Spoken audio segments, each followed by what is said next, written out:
Right, updates ಲಭ್ಯವಾಗ್ತಾ ಇದೆ. 1.5 ತಾಸಿನಲ್ಲಿ ಬೆಂಗಳೂರನ್ನ reach ಆಗಿದ್ದಾರೆ ಪ್ರಜ್ವಲ್ ರೇವಣ್ಣ. ನಾನಾಗಲೇ ಹೇಳಿದೆ, ಈಗಾಗಲೇ ಭಾರತೀಯ ವಾಯುಗಡಿಯನ್ನ ಪ್ರವೇಶ ಮಾಡಿದ್ದಾರೆ. ಪ್ರತಿ ದೇಶಕ್ಕೂ ಅದರದ್ದೇ ಆದಂತಹ ಒಂದು ವಾಯುಗಡಿ ಇರುತ್ತೆ.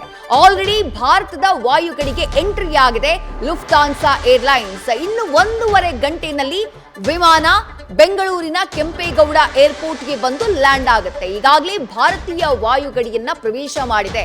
ಅಂದ್ರೆ ಭಾರತೀಯ, ನೀವು ಗಮನಿಸಿರಬಹುದು, ಭಾರತೀಯ ಭೂಪ್ರದೇಶ ಅಂತ ಒಂದು ಗಡಿಯನ್ನ ಕನ್ಸಿಡರ್ ಮಾಡ್ತೀವಿ, ಗಡಿಯನ್ನ ನಾವು ಹಾಕೊಳ್ತೀವಿ. ಸಮುದ್ರದಲ್ಲೂ ಭಾರತದ ಸಮುದ್ರದ ಗಡಿ ಅಂತ ಇರುತ್ತೆ. ಅಷ್ಟು ಪ್ರದೇಶದವರೆಗೆ ಭಾರತಕ್ಕೆ ಅದ್ರ ಮೇಲೆ ಹಾಕಿರುತ್ತೆ. ಹಾಗೆಯೇ ವಾಯು ಗಡಿ ಅಂತಾನು ಇರುತ್ತೆ, ಅದು ಭಾರತದ ಏರ್ ಸ್ಪೇಸ್, ಅದು ಭಾರತಕ್ಕೆ ಸಂಬಂಧಪಟ್ಟಂತಹ ಒಂದು ವಾಯು ಗಡಿ. ಆ ಗಡಿಯ ಒಳಭಾಗಕ್ಕೆ ಈಗ ಎಂಟರ್ ಆಗಿದೆ ಲುಫ್ತಾನ್ಸಾ ಏರ್ಲೈನ್ಸ್ ವಿಮಾನ ಅನ್ನುವಂತಹ ಮಾಹಿತಿ ಲಭ್ಯವಾಗ್ತಾ ಇರೋದು. ಅಲ್ಲಿಗೆ ಸರಿಸುಮಾರು 1.5 ಗಂಟೆಯ ಒಳಗಾಗಿ Lufthansa airlines Kempegowda international airport ನಲ್ಲಿ ಲ್ಯಾಂಡ್ ಆಗುತ್ತೆ. ಲ್ಯಾಂಡ್ ಆದಂತಹ ನಂತರದಲ್ಲಿ ಅತ್ಯಾಚಾರ ಪ್ರಕರಣದ ಆರೋಪಿ ಪ್ರಜ್ವಲ್ ರೇವಣ್ಣ ಹೊರಗಡೆ ಬರ್ತಾರೆ. ತಕ್ಷಣ ಇಮಿಗ್ರೇಷನ್ ಪ್ರೋಸೆಸ್ ಸ್ಟಾರ್ಟ್ ಆಗುತ್ತೆ. ಇಮಿಗ್ರೇಷನ್ ಪ್ರಕ್ರಿಯೆ ಆರಂಭ ಆದಂತಹ ನಂತರದಲ್ಲಿ, ಅದೆಲ್ಲವೂ ಕೂಡ ಕಂಪ್ಲೀಟ್ ಆದಂತಹ ನಂತರದಲ್ಲಿ ಪ್ರಜ್ವಲ್ ರೇವಣ್ಣ ಅವರನ್ನ ಎಸ್ಐಟಿಗೆ ಹಸ್ತಾಂತರ ಮಾಡುವಂತಹ ಕೆಲಸವನ್ನ ಇಮಿಗ್ರೇಷನ್ ಅಧಿಕಾರಿಗಳು ಮಾಡ್ತಾ ಹೋಗ್ತಾರೆ. ಮತ್ತಷ್ಟು ಡೀಟೇಲ್ಸ್ ನಮ್ಮ ಪ್ರತಿನಿಧಿ ಚಂದ್ರಶೇಖರ್ ನೀಡ್ತಾ ಹೋಗ್ತಾರೆ. ಚಂದ್ರಶೇಖರ್, ಕ್ಷಣಗಳು ಉರುಳ್ತಾ ಇವೆ.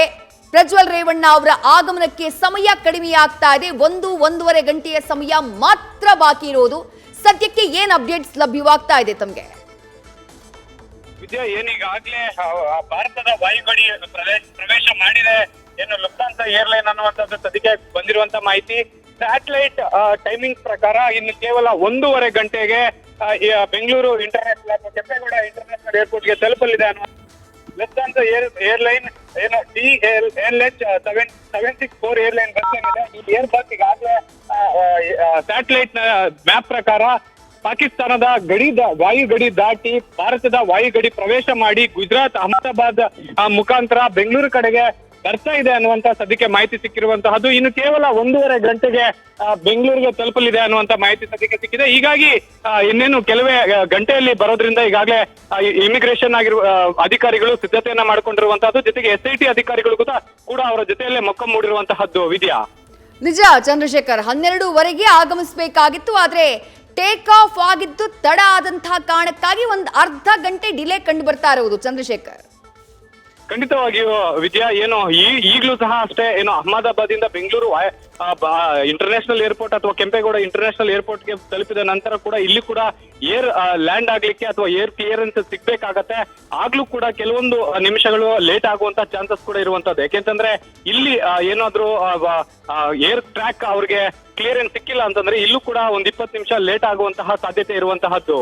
ವಿದ್ಯಾ, ರೈಟ್, ಥ್ಯಾಂಕ್ ಯು ಚಂದ್ರಶೇಖರ್ ತಮ್ಮೆಲ್ಲ ಡೀಟೇಲ್ಸ್ಗೆ. ನ್ಯೂಸ್ ಫಸ್ಟ್, ನಿರ್ಭೀತಿಯಿಂದ ನಿಮ್ಮ ಪರವಾಗಿ.